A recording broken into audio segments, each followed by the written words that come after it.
Let's start with a fresh fact. A few days ago, I was listening to a series of voice notes, someone complaining about life, the usual daily frustrations, until they said this exact phrase: "I'm too empathetic. I absorb everything. I can't take it anymore." And frankly, I'm getting old. I have zero tolerance left for these catchphrases repeated by everyone without a single shred of understanding. Behind that word, empathy, lies a massive biochemical misunderstanding. We systematically confuse the entrance door with the processing software. When the volume of the world feels too loud, when you feel drained around people, you are not necessarily empathetic. That is high sensitivity. It's basic neurology, a central nervous system trait. Some systems just register stimuli with a lower threshold. You simply have more reactive receptors. You hear the background noise that others ignore. Period. But empathy is a different beast, and it is not a single thing. Now, I need to vent for a moment on why this hits a personal nerve. I've been told countless times, "You're just not empathetic." Then, by others in different contexts, "You read people incredibly well." Make up your mind. The truth is, they were both right. My rational, direct approach makes people think I can't feel them. But that exact rationality touches the precise points needed to deconstruct their thoughts. Now, let's look under the hood. Let's take a quick decompression break before we overload your synapses. For your nervous system, clicking the subscribe button and leaving a like down below requires zero effort. It's pure motor routine, a negligible amount of glucose consumed. For this channel's algorithm, however, it's the critical neurochemical signal that tells us we're on the right track. So do it, and drop a comment below to give me your perspective. Take these 2 seconds to relax, because right now, we are diving deep.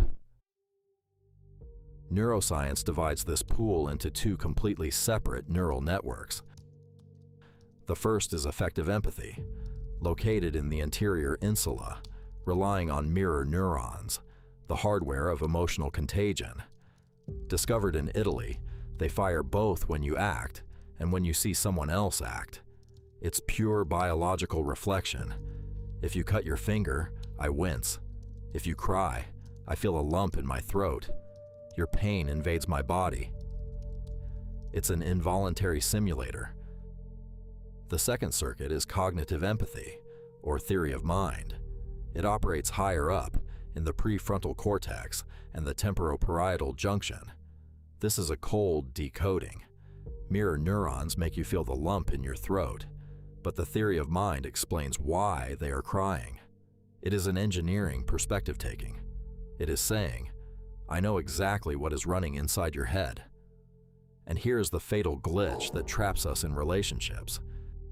We think manipulators, narcissists, or serial killers lack empathy. A lethal paradox. Their brains show a hyper-developed theory of mind.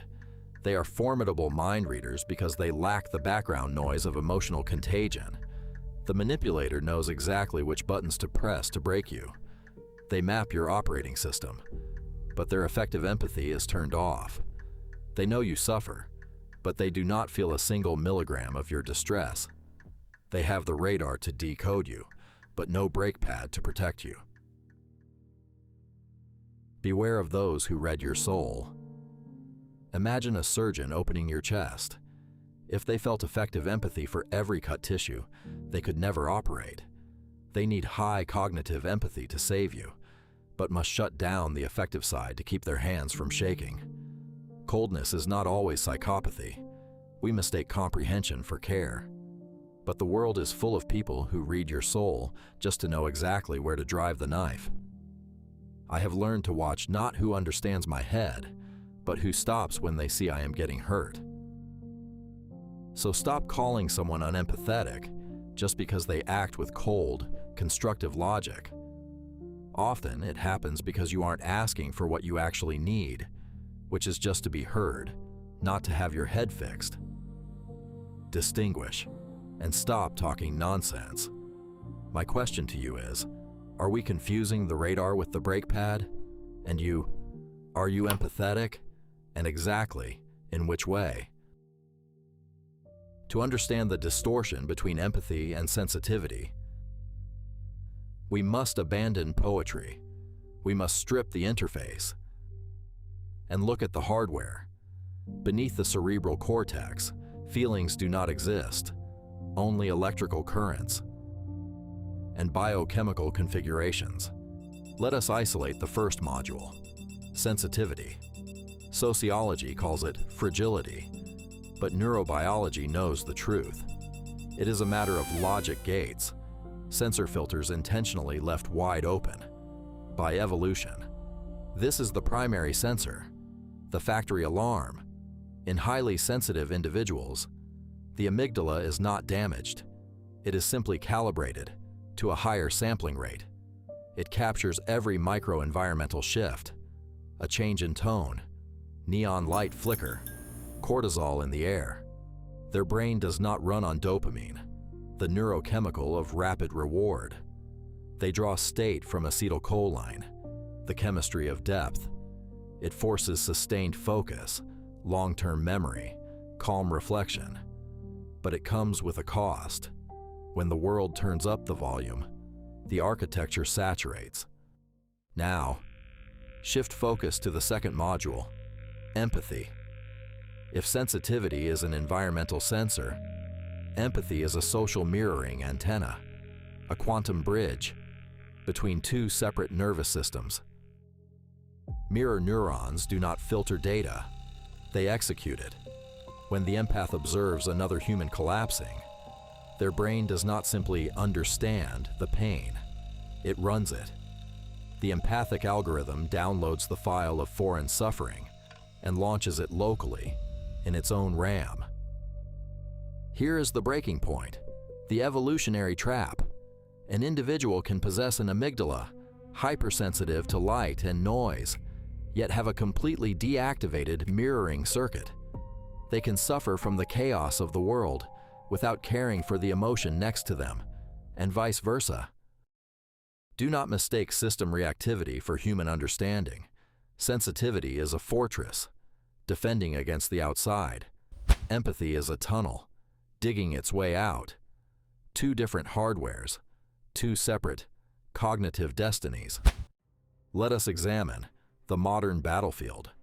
The social landscape is an arena built for the high dopamine, low filter animal.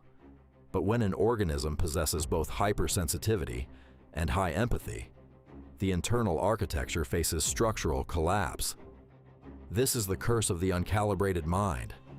The highly sensitive person without empathy is a cold machine, analytical, detached, retreating to protect its own sensory boundaries.